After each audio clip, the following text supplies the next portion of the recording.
Tayo po'y manalangin. Diyos Ama, nagpapasalamat po kami sa pagkakataong makapag-worship po kami this afternoon. Maraming salamat, Panginoon Diyos, na meron po kaming isang Diyos na nagpakilala po sa amin. Meron po kami isang Diyos na nagpadala pa nga po ng kanyang anak upang makitira, makitabernakulo sa amin, Panginoon Diyos. Meron po kami isang Diyos na hindi gawa sa bato.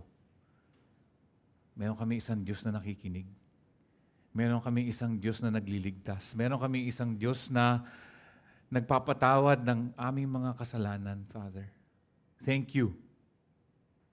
Salamat at binuksan niyo ang aming mga mata. Minulatan niyo po kami, ang bawat isa, Panginoon Diyos. Nawa alam po namin ang inyong karunungan na nakikita po namin mula sa inyong salita. Salamat po, Panginoon Diyos. At bagamat kung wala po ang banal na Espiritu, hindi po kami para lang kaming kumakapa sa dilim kung wala po ang inyong banal na Espiritu na magbibigay sa amin ng kaliwanagan. Father, we thank you, Lord God, na we have a God who even listens to our prayers, forgives us, Father God. At sigurado po ako lahat po ng kaluluwa dito sa loob ng aming iglesia, aming simbahan ay nagkamali at nagkasala this past week. Lahat po kami. And we fall short of your glory. So we come to you today, Lord, asking for your forgiveness para sa aming mga kasalanan, sa aming pag-iisip, sa aming pananalita minsan, Panginoon Diyos. Minsan sa aming mga kilos po namin na hindi nakakatuwa sa inyo at sa inyong anak. Humihingi po kami ng patawad at nakakasiguro po kami na yung inyong kapatawaran ay nasa amin dahil sa dinanak ng dugo ng inyong anak na si Jesus. Salamat po, Panginoon Diyos. Panginoon Diyos, nakikita po namin ang mga nangyayari sa mundo. May gera po sa Middle East. Tinitignan po namin yung Iran, sumugod na sa Israel. Ang Israel, sumugod na sa Iran. Hindi po namin alam, hindi po kami eksperto ron. Ngunit alam po namin na may gera na nangyayari. At alam po namin, ito'y kinasihan po ninyo, ito'y inyong alam. This is not, hindi po kayo nagulat sa nangyayari sa Middle East. At kayo po ang may kapangyarihan sa lahat. Father, my prayer is that sana kami, whatever's happening outside our country, dito sa Pilipinas, Panginoon Diyos, ang inyong mga anak, Panginoon Diyos, ang aming mga puso, Father, pinapanalangin po namin. Would you cleanse our hearts and make our hearts just go towards godliness and just rely on your Son, Jesus, that we might see Him, Lord God, through everything that's happening, through the lens of the world, Panginoon Diyos. Sila yun, hindi po kami. Salamat, Panginoon Diyos, na kami ay kasama niyo po. Meron po tayong tipan, Father. We have a covenant that you saved us, the new covenant. We thank you for that. And Father, we even pray for the local churches dito sa Pilipinas.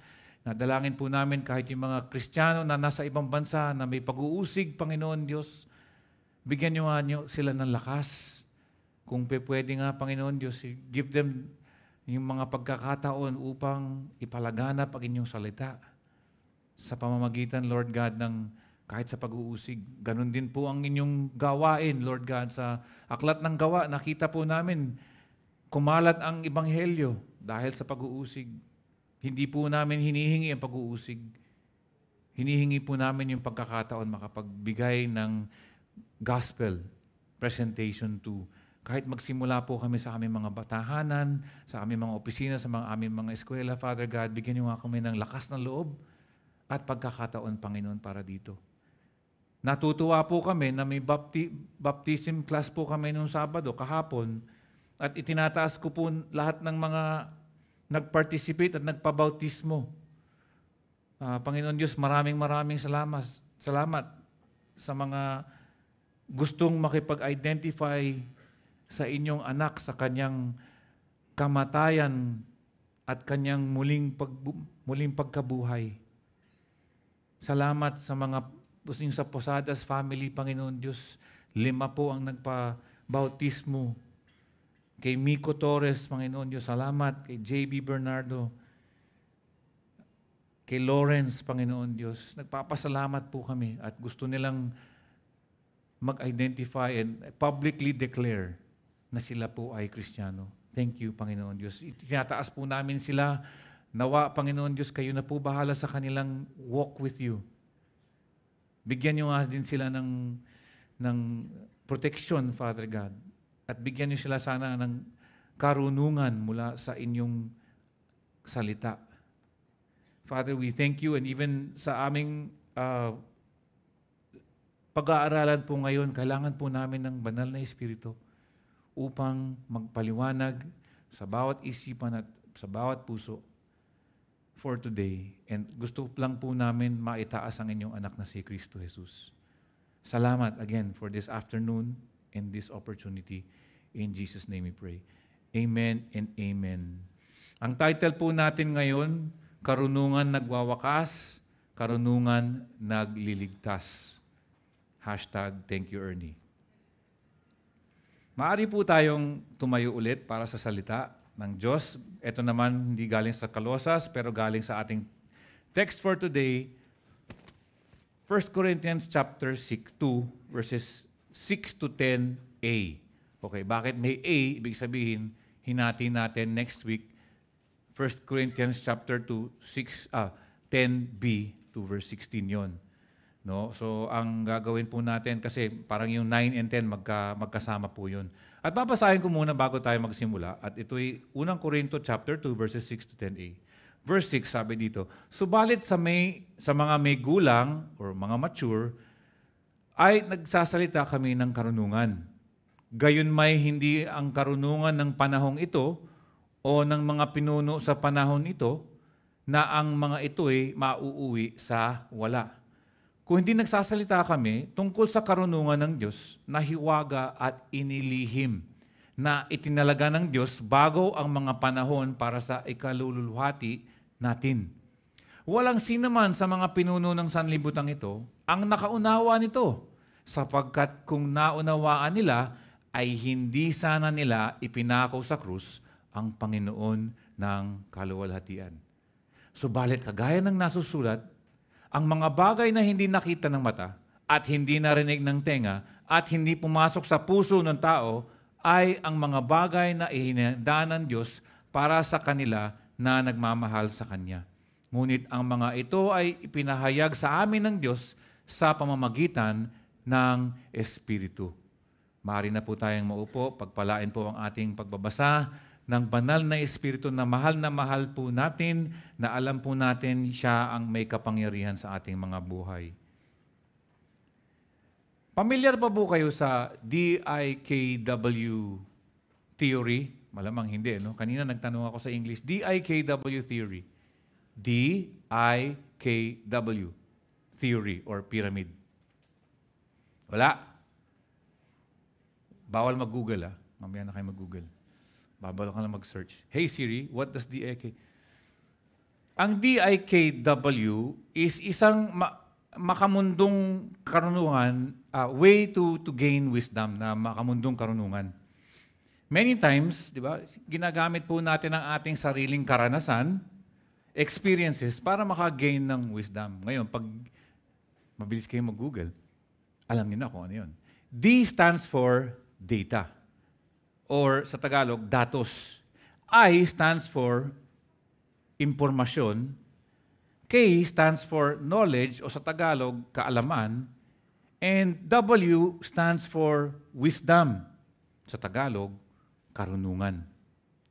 Ito ay impormasyon, parang siya data. Nag-start siya ng data, nagiging information, nagiging knowledge, nagiging wisdom.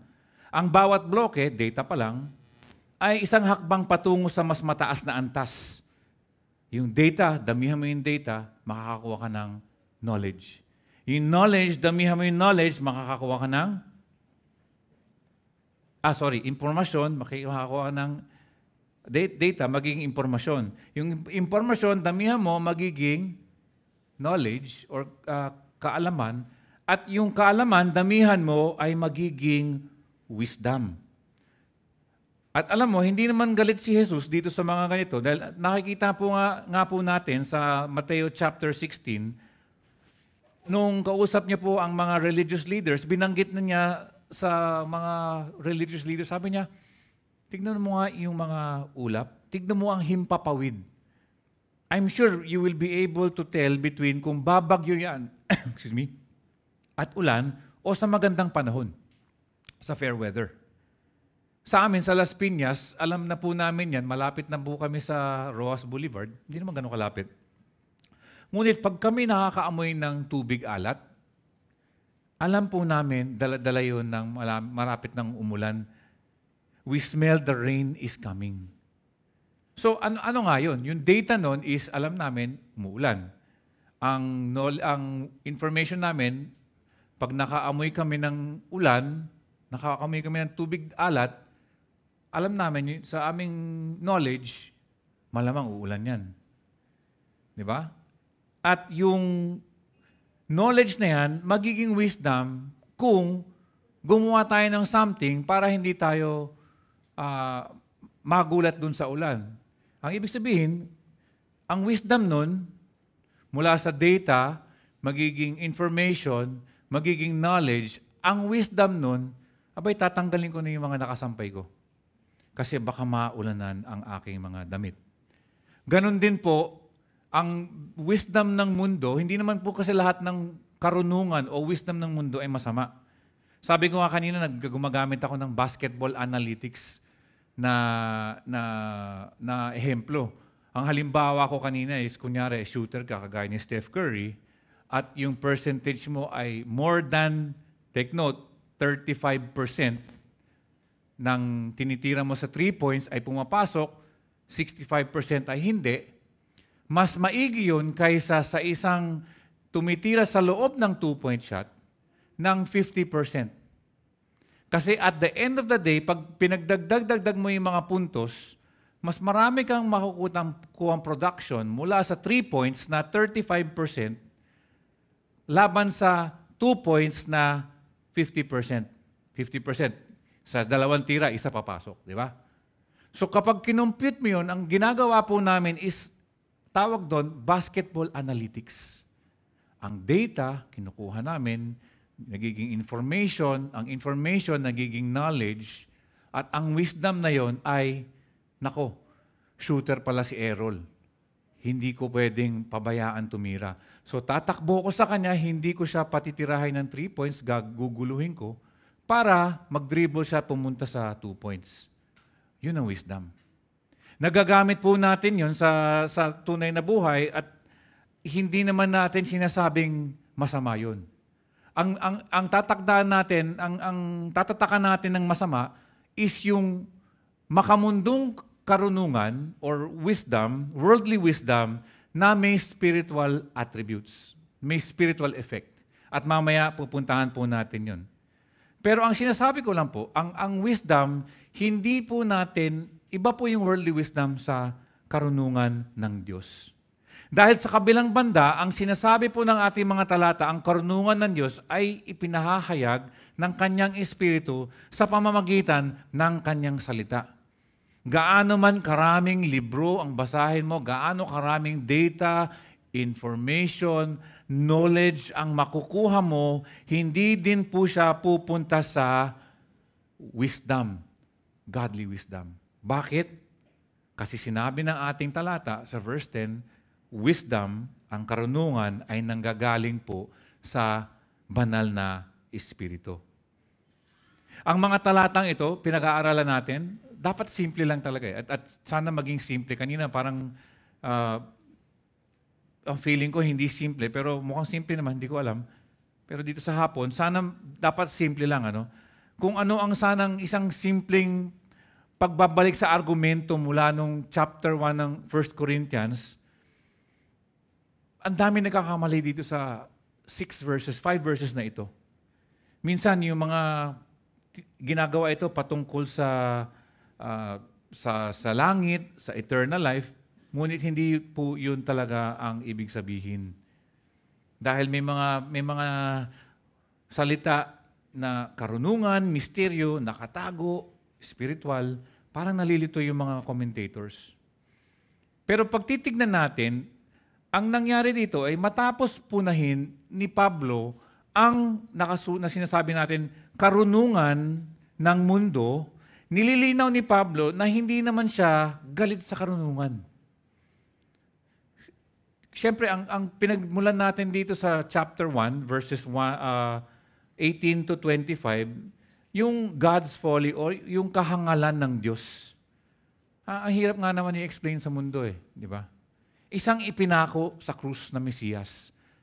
Yun yung ini-explain ni Paul sa 1 Corinthians chapter 1, 18 to 25. Anong klaseng mensahe yan? Sabihin mo, wala ka naririnig, wala kang Spirit of God to guide you. Anong klaseng mensahe? What kind of a message is that? That guy in the cross, he's your Savior. Apart from the Spirit of God, walang makakaintindi niyan. Tapos yung pinreach ng ating Pastor Rico, 2 weeks ago, patungkol dun sa mga mananampalataya sa Corinto. Sabi niya, not many of you were wise. Hindi naman kayo mautak Wala kayong karunungan. Not many of you were noble. Mga simpleng tao lang kinuha. Anong uring pagpipili yan? Ba't ka pipili niyan? Asaman, ang mensahe mo na, isang nakapako sa krus na tagapagligtas, ang mga pinili mong tao sa Corinto ay mga simple, ayaw mo na mga may royal blood. Tapos, last week, sa ating pastor, sabi niya, ang pangangaral ni Pablo, na walang karunungan. Parang he did not come with wisdom, pero ano dala niya? The Spirit of God. So parang tinitira, quote-unquote, parang inaano ni Pablo, yung wisdom ng mundo, ito yung ganito iba yan. Pero sinasabi niya, yet we do speak wisdom among those who are mature. So meron naman po tayo, sabi sa verse 6a, subalit sa mga may gulang or sa mga, hindi masyadong maganda yung kanyang translation sa Tagalog, no? But among those who are mature, o sa mga may gulang, ay nagsasalita kami ng karunungan. Meron naman din tayo, mga Christian. So meron naman tayo wisdom, mga saints. Huwag niyo sabihin wala tayong wisdom. Meron naman tayong wisdom. Ibang-iba lang nga talaga sa karunungan ng mundo. Sabi nga ni Colossus, kanina binasa po natin yung Colossus chapter 1 verse 28, siya ang aming ipinahahayag na binabalaan ang bawat tao at tinuturuan ang bawat tao, saan? Sa buong karunungan. Upang ang lahat ay maiharap namin sakdal kay Kristo. Hindi po tayo super simple na, ano lang tayo ito lang paniwala. Hindi, may wisdom naman po sinasabi si Pablo. At sinasabi po niya, iba ang karunungan ng mundo sa karunungan ng Diyos. Ngayon, makikita po natin ang mga katangian or ang characteristics of that wisdom that Paul is speaking about.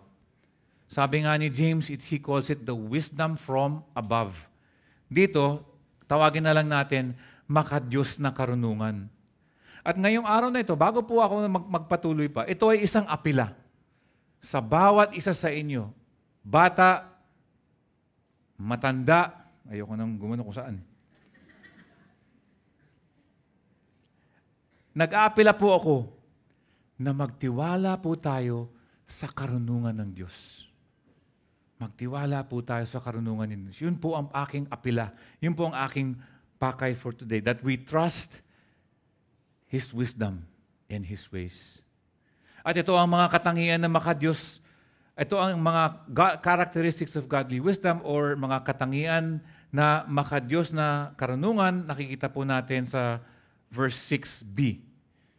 Ang una ay hindi nga ang karunungan ng Diyos ay hindi tulad ng makamundong karunungan.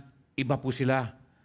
Sabi dito, gayon may hindi ang karunungan ng panahong ito o ng mga pinuno sa panahong ito na ang mga ito'y mauuwi saan daw? Sa wala. Ang konteksto po ng panahon na ito ay mga karunungan na nakukuha dito sa Corinto. Nagmumula sa mga philosophers. Sa Tagalog, pilosopo Parang mali Kasi pwedeng si Jack, pilosopo yan, pero hindi naman siya philosopher, di ba? sa mga philosophers at sa mga wise thinkers daw. Pag binabalikan natin ng 1 Corinthians chapter 1 verse 20, binabanggit ni Pablo yung mga eskriba. So where are the scribes? Asan yung mga nagdidebate? Saan yung mga marunong? Wala sila sa godly wisdom. Pagkaaraan ng ilang talata, sabi niya, hindi marami sa inyo ang matalino ayon sa makamundong pamantayan. Naiba po talaga ang wisdom of God sa wisdom of the world. At this point, yung mga Greek, di ba, ang pinagmamalaki po nila ang kanilang karunungan. So parang yung mga taga Corinthians, ang sinasabi niya parang, ang alam namin, bago dumating itong evangelical preacher na si Paul, yung wisdom yun eh. Yung mga philosophers na pumupunta sa amin, dumadaan sa Athens, nakikipagdebate, ang gagaling magsalita. Ngayon may darating na isang si Pablo, malamang maliit lang siya, hindi mautak, pero hindi niya ginagamit yun. Ang ginagamit niya, Word of God lang. Ano yun? So parang nagkakaproblema itong mga Corinthian believers. Ano ba talaga ang wisdom? Bigyan mo kami ng wisdom, Pablo. At ito nga yun. Hindi yan kagaya ng wisdom ng mundo. Ibang-iba po tayo. Ngayon, nowadays, di ba, kanina sinishare ko, binasa ko yung The Consequence of Ideas by R.C. Sproul. Ang mga philosophers noong 19th century at 20th century, lahat po yun, tinatakdan ng mundo na sobrang utak. Pero pag at the end of the conclusion ng book of The Consequence of Ideas by R.C. Sproul, ang sabi niya dito, marami sa kanila nagkakaroon ng sariling philosophy para lang bigyan katuwiran ang kanilang mga kasalanan. Nakukuha niyo po yun? Gumagawa sila ng sarili nilang filosofiya. Tapos kumukuha sila ng mga alipin, yung mga students niya, eto pag-aralan natin. Bakit? So that they can justify their sin, ang kanilang binibigyang katuwiran ng kanilang mga kasalanan. Ngayon, nowadays, nakakarinig din po tayo niyan. In our simple ways. What you don't hurt won't hurt you. Quiet ka lang. Huwag mo sabihin sa iba. Kahit alam po natin napakasama na. What stays in Boracay? What happens in Boracay? What? Ikaw nagsabi niya na, hindi ako. Stays in Boracay. What happens in Vegas, stays in Vegas. Ang ibig sabihin niyan, pwede ako magkasala dito kasi wala ako dun sa home church ko, pero pagbalik ko sa home church, parang wala nangyari. Kahit magnakaw naman ako, basta magbibigay ako sa mga mahihirap, okay lang yun eh.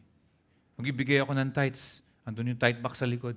Kahit mag-cheat ako sa exams ko, basta pag naging doktor na ako, tutulong naman ako sa mga mahihirap eh. Yan ang mga karunungan ng mundo na halos 6 days a week or 5 days a week, naririnig natin. Ako naririnig ko po yun. At alam ko na kailangan ko labanan, hindi ako araw-araw may laban.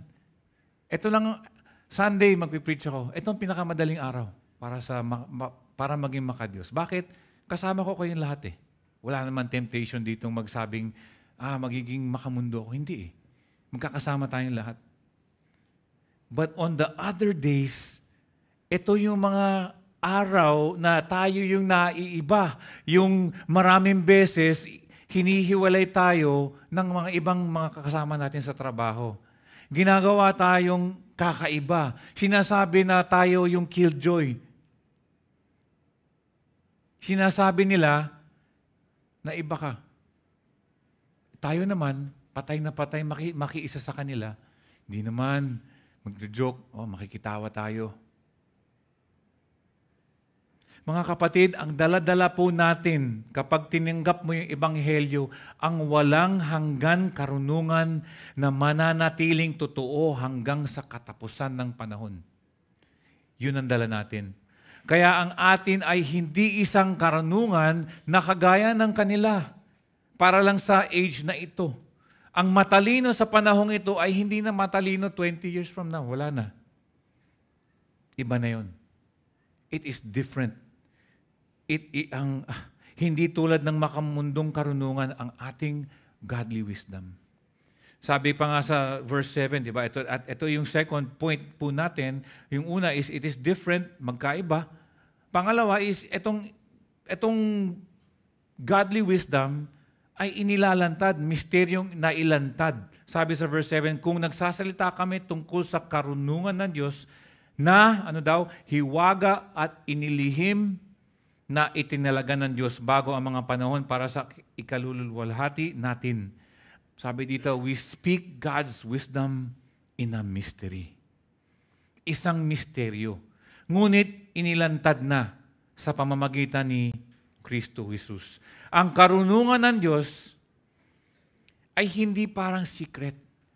Resorts World. Hindi po ganun. Hindi po siya isang hindi na-access na natuturo.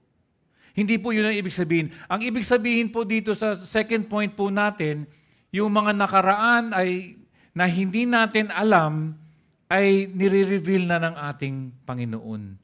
Ang karunungan ng Diyos na hiwaga at inilihim nung araw bago dumating si Jesus ay nailalantad na ngayon. This is the mystery that is being shown to us in this time. Ang terminong misteryo ay karaniwan tumutukoy sa isang bagay na dating itinatago ng Diyos. Itinago ng Diyos yan, mga people of God, bago dumating yung Kalbaryo, bago yung cross, sila ang ginagawa nila ay nagbibigay sila ng sacrifice, di ba? Animal sacrifice, blood of the lamb, blood of the goat. Ginagawa nila kasi may faith sila kay God. Tayo naman, pag tinitignan natin, tapos na ang Kalbaryo, tapos na yung ginawa ni Jesus, malinaw na sa atin. Sa kanila, misteryo yun. Misteryo. Sa kanila, mula pa lang kay Adan at kay Eva, nung binigyan sila ng garments by animal skins, di ba? Ano ibig sabihin nun? Abay, pumatay na pala si Lord para sa inyo. Pumatay na si Lord ng animal. What animal skins, hindi natin alam. If it was a goat or a sheep or whatever. But that already signified may kailangan na sakripisyo. At ginawa doon sa Old Testament ways, at sinabi kay Moises, ito gagawin ninyo. Magdana kayo ng dugo, ng kambing, ng tupa. Bakit? Kasi yan ang simbolo ng darating na Mesiyas. Hindi pa nila makita. Ang sinasabi po sa ating second point is sobrang linaw na sa ating lahat. Dating hindi na-access, ngayon kitang-kita na at maliwanag na sa kanyang mga anak ng Diyos. Sabi nga sa Efeso chapter 3 verse 4 and 5, sa inyong pagbabasa ay maunawaan ninyo ang aking pagkaunawa sa hiwaga ni Kristo. Yan yung hiwaga nung araw. Sa naunang mga salinlahi ay hindi ito ipinaalam sa mga anak ng mga tao na gaya ngayon ay ipinahayag na sa kanyang mga banal na apostol at propeta sa pamamagitan ng Espiritu. Binasa po kanina ni Brother Jack ang Roma chapter 16 verses 25 to 26. Sabi dito, sa Diyos na may kapangyarihan magpatibay sa inyo ayon sa aking ebanghelyo. Okay, yun yung ebanghelyo. At sa pangangaral ni Hesukristo ayon sa pahayag ng hiwaga na dating inililihim sa napakahabang panahon. Buti na lang may verse 26. Kasi sabi dito, subalit nahayag na ngayon.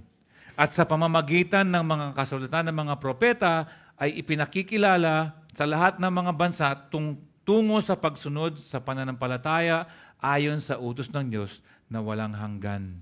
Dati nakatago, ngayon nabubunyag. Dati hindi nakikita, simbolo lang, ngayon alam na natin kung sino siya, si Kristo Jesus.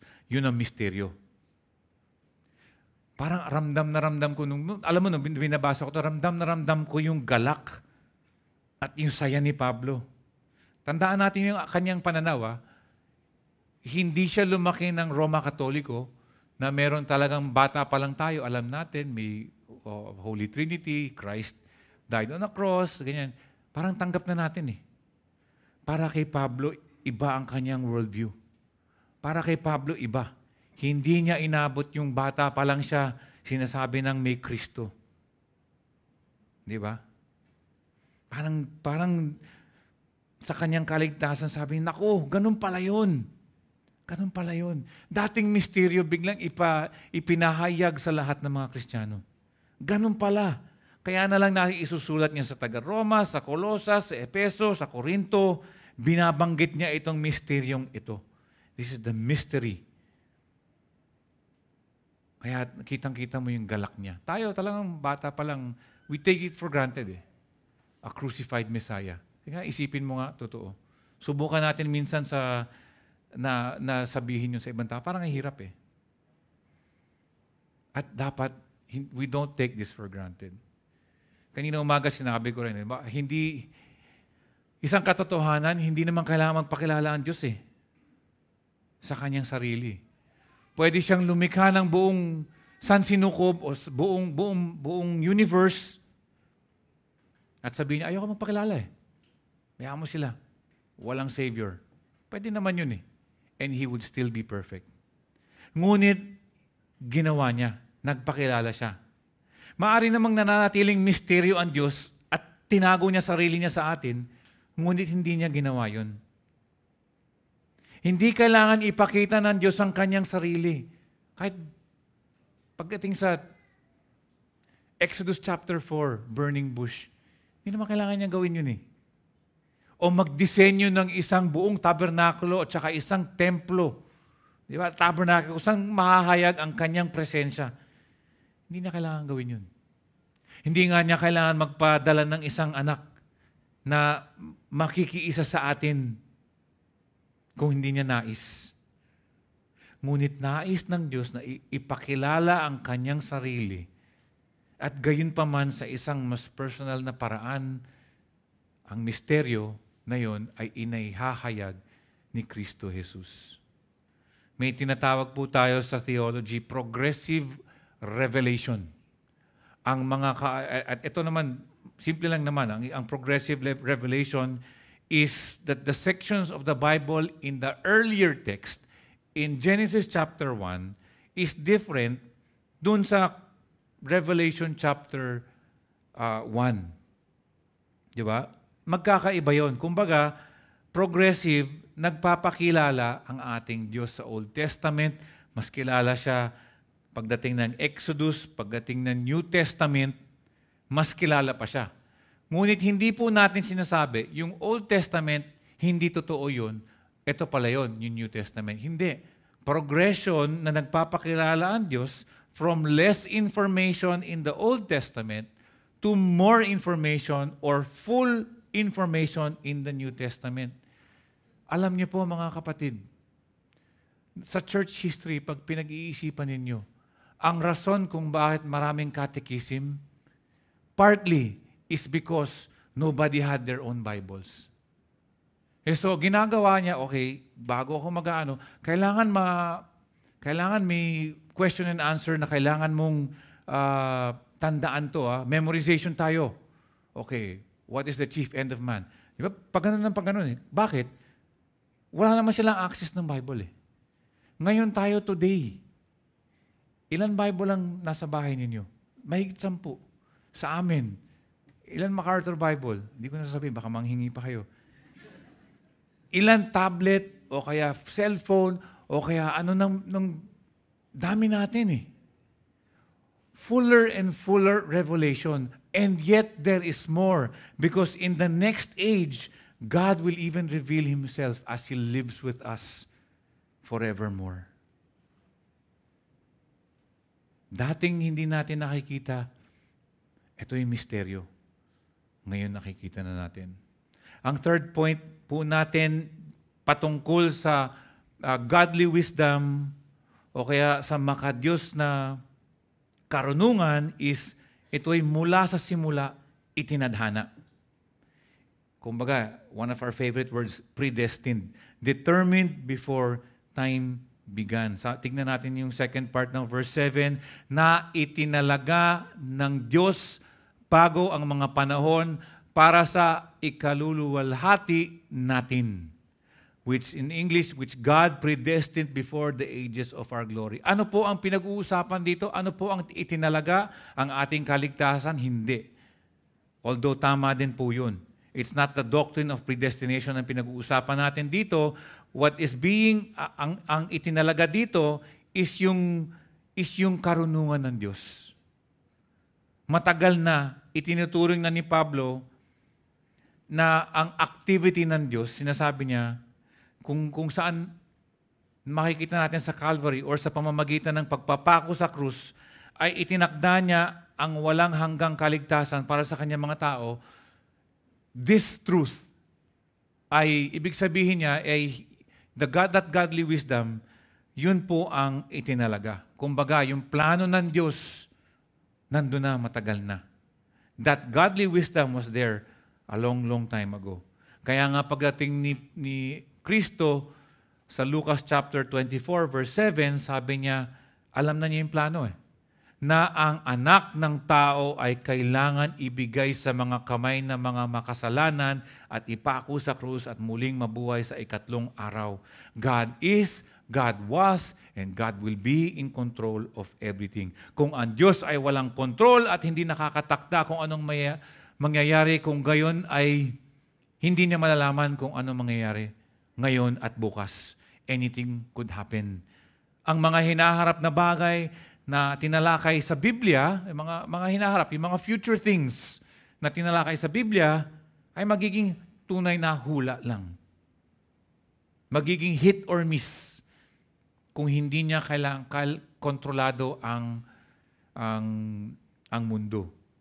Or could it be that God was only in control of the big three? Creation, Calvary, and His coming. Pero nagsascramble si Lord. Nasabi niya, sige, creation muna tayo. Ako bahala. Ako nag-create. Nakatakda yan. Boom. Bigla nakita niya si Eva palapit na sa hindi siya mansanas, sa prutas. Fruit shake. Papalapit na siya sa prutas at sabi, naku, sabi ni Lord, naku, wag. Hindi po ganun. Hindi po ganun. Pagkagat nung prutas, patay tayo. O gawa na kayo ng plano. Plan B na tayo. Usap tayong tatlo. Padala tayo ng tagapagligtas. Hindi po ganun. Alam po ng Diyos na katakda na po ang lahat. Sabi ko nga dito, pati yung linya ng kung saan dadating ang linya ni David hanggang kay Jesus. Akalain mo, idinaan pa sa Moabite woman na si Naomi. At saka kay Ruth pala, sorry. At hard sell na. Thursday, magkita-kita tayo. Alam niyo na ang gagawin ko, siyempre. Pinasok ko talaga sa sermon para ma-remind kayo na 7 o'clock ng gabi ng Thursday. Mamimili po kayo kung pansit, spaghetti, o ano isa? Pizza. Sa Thursday. This Thursday. Dito rin pa sa likod. Pero ang point ko is, God is not scrambling. God is in total control at yun po ang dapat magbibigay sa atin ng tiwala sa Kanya. Tandaan mo yung aking apela sa inyo. Trust God's wisdom. Trust God's ways. Hindi po siya may plan B. Hindi po siya may plan B. Ang Panginoon ang may control sa lahat, kasama na at lalo na mga, babalikan natin yung konteksto, mga mananampalataya sa Korinto. Kung paanong pinili ng Diyos ang mga hangal at mga mahihina para sa kaligtasan, nakaplano na yun. At gayoy, pinahiya niya ang mga matatalino at makapangyarihan na ang karunungan at mga paraan ay mapapahamak sa balang araw. Yun yung sinasabi sa text dito . Someday, it will come to nothing. Kaya inuulit lang ni Pablo dito yung itinalaga na kanyang mga tao sa Corinth. At nagbibigay sila ng tiwala sa Diyos. At nagbibigay ng kaluwalhatian. At parang ganun din po para sa atin. Para ganun din po ang para sa atin. Ang alam natin na mula sa simula pa lang itinadhana na at itinakda na ng Diyos ang mga plano, dapat magbibigay sa atin ng kumpiyansa po yun. At ang pang-apat po natin, Nasa verse 8. Walang sino man sa mga pinuno ng sanlibutang ito ang nakaunawa nito, sapagkat kung naunawaan nila ay hindi sana nila ipinako sa krus ang Panginoon ng kaluwalhatian. Sobrang hirap intindihin. Halos imposible ang karunungan ng Diyos. Uulitin ko sobrang mahirap intindihin ang karunungan ng Diyos. Kaya nga sabi dito, the wisdom which none of the rulers of this age understood. Hindi nila naunawaan. If they had understood, kung naunawaan, kung naintindihan sana nila, bakit nila pinako sa krus si Lord? Bakit nila pinako sa krus si Lord? Sabi sa unang Korinto chapter 1 verses 23 to 24, ito para sa kanila. Nandito ka sa mundo, wala kang Spirit of God, basahin natin to. Sabi dito sa verse 23, subalit ipinangangaral namin ang Kristo na ipinako sa krus, na isang katitisuran ng mga Hudyo at kahangalan sa mga Hentil. Natitisod lang ang mga Hudyo. Kalokohan, kahangalan para sa mga Hentil. Ngunit sa kanila na mga tinawag, tayo po yun sana, maging ang mga Hudyo at mga Grego, si Kristo ang kapangyarihan ng Diyos at ang karunungan ng Diyos. Para sa mga Hudyo, ang ating tagapagligtas na kanilang ipinako sa krus, nakakatisod. Ano ibig sabihin nakakatisod? Yun lang, nakakatisod lamang para sa kanila. And the way Paul reaches the Lord of glory, ang Panginoon ng kaluwalhatian, na sinasabi sa Colossus chapter 1, na nasa kanyang kamay ang nilikhang mundo, na ginawa para sa kanya, na ginawa niya ang mundo, at para sa kanya ang mundo. Para sa mga Hudyo, ang ipinangakong Panginoon ng kaluwalhatian, ito yung tinuturing itong isang parang batong nakakatisod. So sa isipan ng mga Hudyo, this glorified Lord of glory, nakakastumble sa akin yan. Nagiging sanhi ng aking pagkakasala. Wala silang Spirit of God.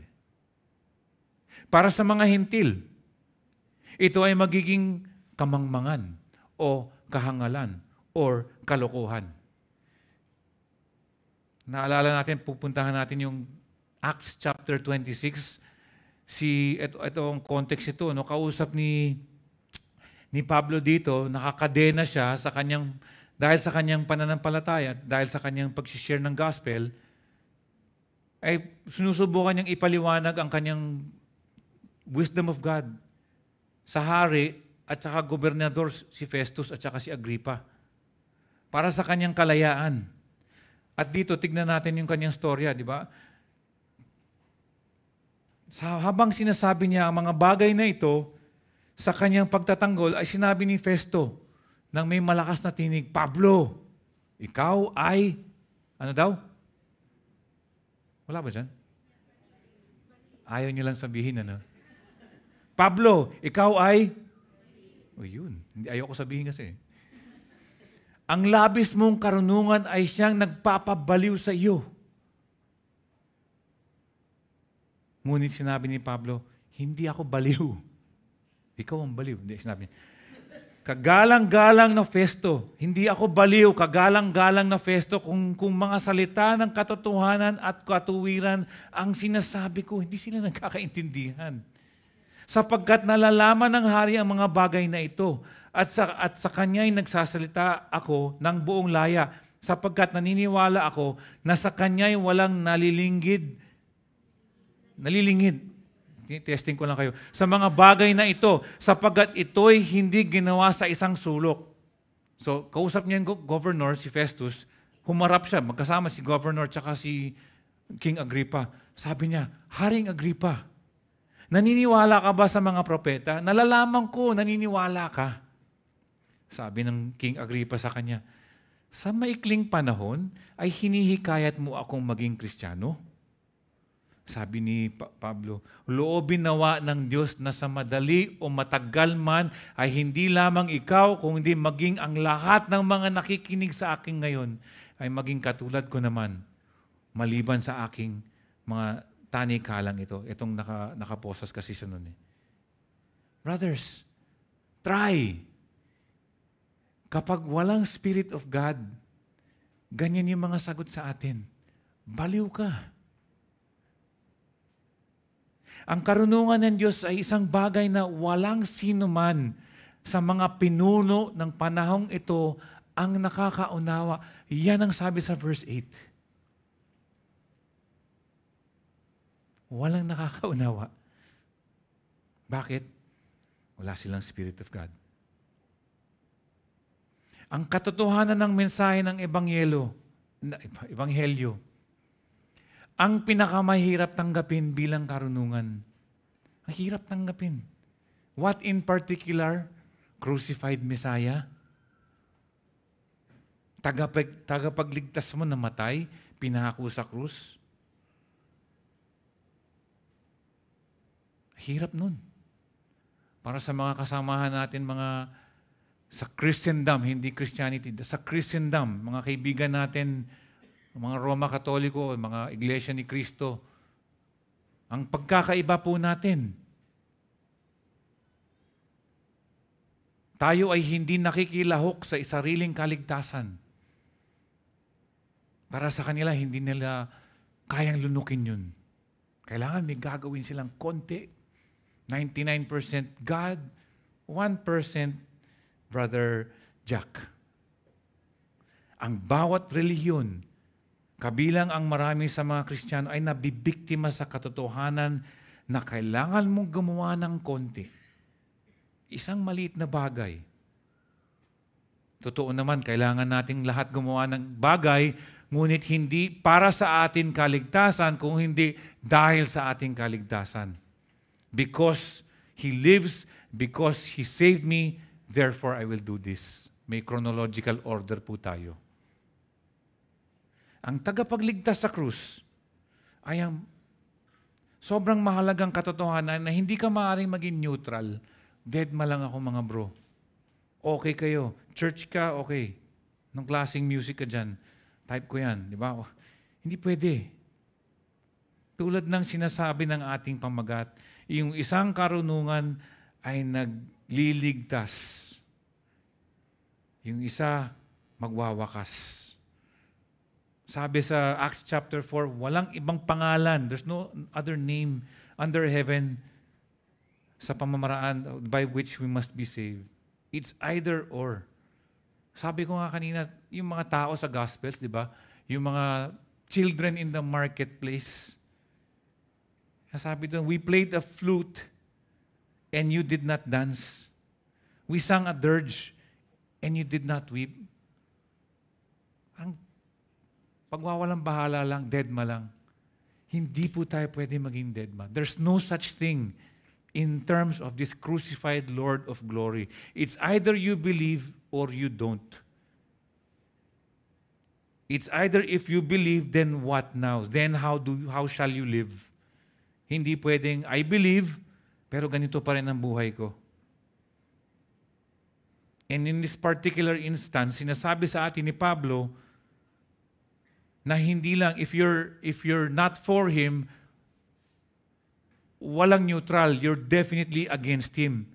At dito sinasabi nga niya, yung mga pinunong yun ay pinako sa krus ang Panginoon ng kaluwalhatian. Yung karunungan nila ay nagpapahamak. Akala nila, sa kanilang ginagawa, mabuti sa kanilang mga aksyon. Ipinako nila sa krus. Para sa kanila, si Jesus ay isang kriminal. Ganda ng ginawa natin. Ngunit hindi nila alam, ang mismong mga nagsisikap na patayan si Jesus sa pamamagitan ng pagpapako sa kanya sa krus ay sa katunayan, tinutupad lang niya ang nakatakda ng araw. sa isipan ng Diyos, sa kalooban ng Diyos. Itinalaga para sa ating kaluwalhatian bago nagsimula ang panahon. Akala nila, pinatay nila isang mandaraya. Ngunit pinatay nila mismo ang Panginoon ng kaluwalhatian at tinupad nila ang mga layunin ng Diyos sa kanilang kasamaan. At ito naman yung Korinto. Naghahanap sila ng karunungan, ng Sophia, ng wisdom that belongs to this age, which is passing away. At sinabi ni Pablo, naghahanap kayo ng wisdom? Ito, makadiyos na karunungan. Ito ang kailangan ninyo. Tandaan nyo that Lord of Glory, nakatakda na yan na mamatay at yun ang karunungan ng Diyos. Alam mo, subukan nyo nga, alam niyo Mateo chapter 13, verse 44, one of my favorite parables, the parable of the treasure hidden in a field. Hindi ko alam kung nandyan, parang wala eh. Basahin ko na lang para sa inyo. Ang kaharian ng langit ay tulad sa nakatagong kayamanan sa isang bukid. Natagpuan ng isang tao at tinabunan niya ito. Sa kanyang kagalakan ay umalis siya at ipinagbili ang lahat ng kanyang ari-arian at binili ang bukid na iyon. Paliwanag niyo sa isang atheist yan. Walang kahit isang tuldok ng makamundong prinsipyo sa talinhagang yan. Kaya hindi nila maunawaan. Anong sinasabi mo, Brother Peter? Anong sinasabi mo, Pastor George? Ang dami mong ari-arian. Ibibenta mo lahat para sa isang bukid na yan? No one. Pag wala ang Espiritu ng Diyos, hindi nila makukuha at hindi nila mauunawaan po yan. Kung wala kang konsepto ng eternity o kawalang hanggan, hindi natin mauunawaan yan. Kaya nga, kailangan tinitignan po natin, ang good news is, ito'y dinedemonstrate ng kanyang Espiritu. Ito'y mula sa kanyang Espiritu. Yung pagkaliwanag po natin sa salita ng Diyos, sa mga things, godly wisdom, it is because of His Spirit. Basahin natin, last point po natin. Subalit kagaya ng nasusulat, ang mga bagay na hindi nakita ng mata at hindi narinig ng tenga at hindi pumasok sa puso ng tao ay ang mga bagay na inihanda ng Diyos para sa kanila na nagmamahal sa Kanya. Ngunit ang mga ito ay ipinahayag sa amin ng Diyos sa pamamagitan ng Espiritu. Disclaimer po lamang, itong verse na to, verse 9, laging inaakala na ito'y tungkol sa langit. Hindi po. Bagamat ang tunay na karunungan, healthy, tunay na karunungan ay may malusog na umaasang pananaw sa eternity. Diba? Pero hindi ito tungkol dun. Ang sabi nga dito, sabi ni Pablo dito, this is about the gospel. Itong mga bagay na hindi nakikita ng mata, at hindi naririnig ng tenga at hindi pumasok sa puso ng tao, ang sinasabi, pasisimplihin ko na lang, nasabi ni Pablo, pag wala ang Espiritu ng Diyos na nandun sa verse 10, hindi mo maintindihan yung Ebanghelyo. Kailangan mo ng Spirit of God.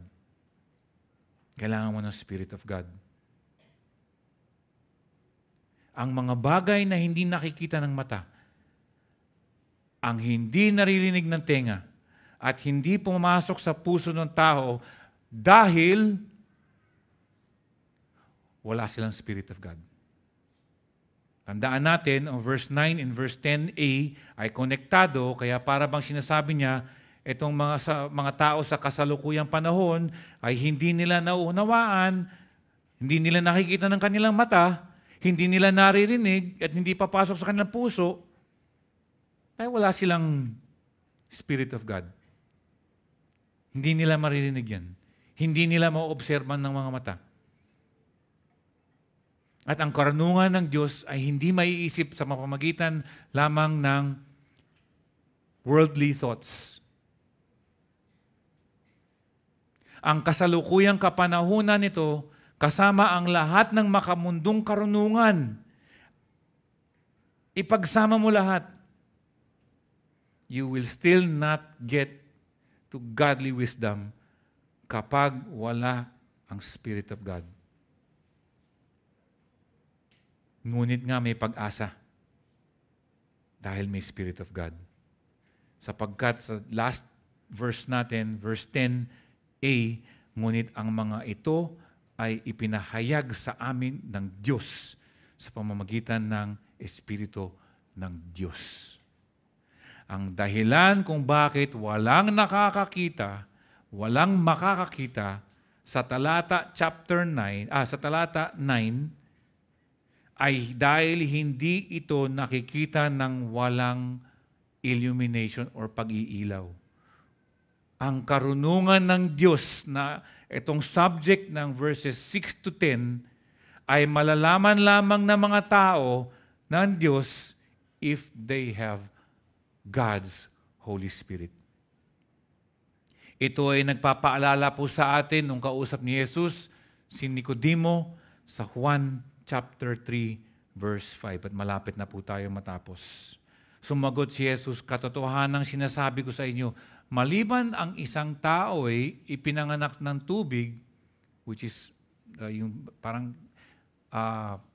si Juan Bautista, John the Baptist and repentance ang tinutukoy dyan, at ng Espiritu with a capital E.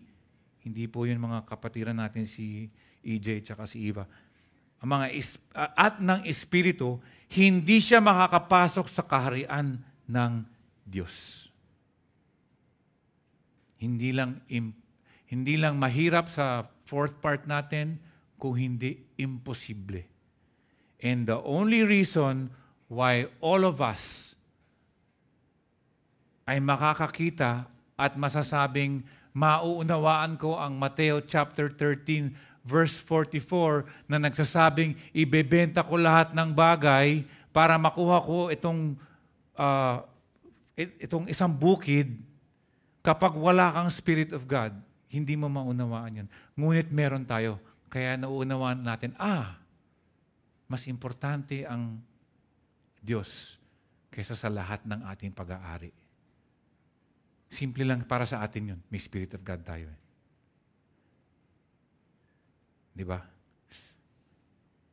Kaya ang parang sinasabi ni Pablo dito sa ating pagtatapos, sa 5 talata na ito, sabi niya, mga taga-Korinto, hindi ko sinasabing wala tayong karunungan. Kahit galit ako sa 3 last sermon, kay Josh, kay Doc Rico, tsaka kay George, Pastor Rico, lahat yan, inaano yung wisdom, worldly karunungan. Meron tayong ibang karunungan hindi naman mula sa mundo. Kasi yun, hindi nagliligtas yun eh. Ibang-iba ito sa karunungan nila at dating nakatago ay nilinaw na sa pamamagitan ni Kristo. Yung misteryong yun. Ito'y natukoy na bago pa nagsimula at nakatakda na sa panahon. Sa unang panahon. At para sa may mga dalang makamundong karunungan, ito'y mawawala. Imposible nga sila makakaunawa eh. Ito ay dahil lang sa Espiritu ng Diyos na kung saan mismo tayo, mga anak ng Diyos, ang makakaalam. Yun ang sinasabi ni Pablo. Parang sinasabi niya, yun yung verses 6 to 10. At sinasabi ni Pablo, huwag mo habulin. Huwag kayong hahabol sa makamundong karunungan. Malapit na itong matapos. Napapaso ito. Ang karunungan ngayon, pag 2044 na, iba na. Humanap kayo ng karunungan mula sa itaas na espiritual at walang hanggan. Huwag kayong maiinggit sa itinuturo ng karunungan ng mundo. Maglalaho yan at ang wakas nito ay gaya ng nakita natin pagwawasak. Mawawasak din yan. Hanapin ninyo ang karunungan ng Diyos. Umasa kayo sa Kanyang Espiritu na gagabay sa ating sa lahat ng katotohanan. Ano ngayon ang ating panalangin? Ang panalangin natin, God Holy Spirit, open our eyes to your godly wisdom and to your godly ways. At para sa mga nagtitiwala na sa Diyos, ang ating panawagan ko po sa inyo ay magtiwala kayo sa karunungan ng Diyos, the wisdom of God at ang kanyang mga paraan. Magtiwala na mga natututunan po natin maging totoo sa pamamagitan ng mga banal na kasulatan at kahit ang turo ng pulpitong ito ay mananatiling totoo hanggang sa wakas. Naalala niyo sinabi ni Jesus. Sabi niya, hanggang mawala ang langit at lupa, ni isang tuldok, ni isang ayota. Jot and tittle. Walang mawawala sa banal na kasulatan. Hanggang sa lahat ay maganap. Mga kapatid, palaging may tukso po sa atin ang mundo. Paglabas mo may tukso na magkaroon ng pagdududa sa karunungan ng Diyos. Tama ba yung godly wisdom mo, Brother Peter? Kahit na nasa labas ka, kailangan patibayin natin ang ating sarili. Sabihin natin, Spirit of God, make me see. Make me see that the wisdom of God and the ways of God are correct and are right. Dapat tayo magtiwala sa kanyang mga paraan. Sabi nga sa Salmo chapter 34 verse 8, O taste and see that the Lord is good, and blessed is the man who takes refuge in Him. Maligaya ang tao na sa Kanya'y nagtitiwala. Sa kabila ng makasanlibutang karunungan na nagiging mas komplikado ngayon nowadays, at hindi na nga maka-Diyos palala na ng palala. Kailangan lang natin magtiwala sa Kanyang karunungan at ang Kanyang katotohanan. Hindi naman nagbabago yung Kanyang karunungan Mula sa panahon ni Pablo sa Korinto hanggang ngayon. Yung matatalino noon, hindi na matalino ngayon. Huwag tayo aasa doon. Tandaan natin, dala natin ang karunungan ng Diyos. Sila, wala sila. And by the way, may pagkakaiba ang pagitan ng alam mo ang karunungan ng Diyos sa pagtitiwala dito. Marahil marami sa mga tao, kahit theologian o hindi theologian, alam ang karunungan ng Diyos. Alam nila. I know what it says. I know what it means. I have the data. I have the information. I have the knowledge. Ngunit ang wisdom ay dumarating kung tayo ay nagtitiwala na po dito. At how do we give God honor? The only way we can give honor to God is if we trust in what He says. Hindi ka pa po magbibigay ng honor kapag kabisado mo ang buong Philippians, ngunit hindi ka nagtitiwala sa Book of Philippians. Hindi po nakakapagbigay ng kaluwalhatian sa Kanya. God wants us to honor Him when we trust His godly ways. Amen. Tayo na po yung manalangin. Panginoon Diyos, nagpapasalamat po kami for your wisdom, Lord God. Tulungan niyo nga po kami magtiwala po sa inyo. Tulungan niyo nga po kami na yung ginagawa po namin, minsan mahirap, na ito'y tama, Panginoon Diyos, at ito'y iyong kagustuhan. Father, tulungan mo kami magtiwala po sa inyo. Salamat, Panginoon Diyos, na meron po kaming pinanghahawakan na banal na salita, Lord God, and help us not only to live it, help us not only to, na isabuhay po namin, but give us also the opportunity this week to share it, to share that godly wisdom na pinag-uusapan po namin patungkol kay Jesus. Father, bigyan niyo nga kami ng pagkakataon. Proteksyonan niyo nga po kami for this coming week. We ask for your protection. We ask, O God, that for your provision as well sa mga nangangailangan, Panginoon Diyos. Would you meet our needs? We pray. Thank you, Panginoon Diyos. Pagpalain kayo nawa ng Panginoon at ingatan kayo. Paliwanagin nawa ng Panginoon ang kanyang mukha sa inyo at mahabag sa inyo. Ilingap nawa ng Panginoon ang kanyang mukha sa inyo at bigyan kayo ng kapayapaan. And the people of Grace Fellowship Church says, Amen. God bless.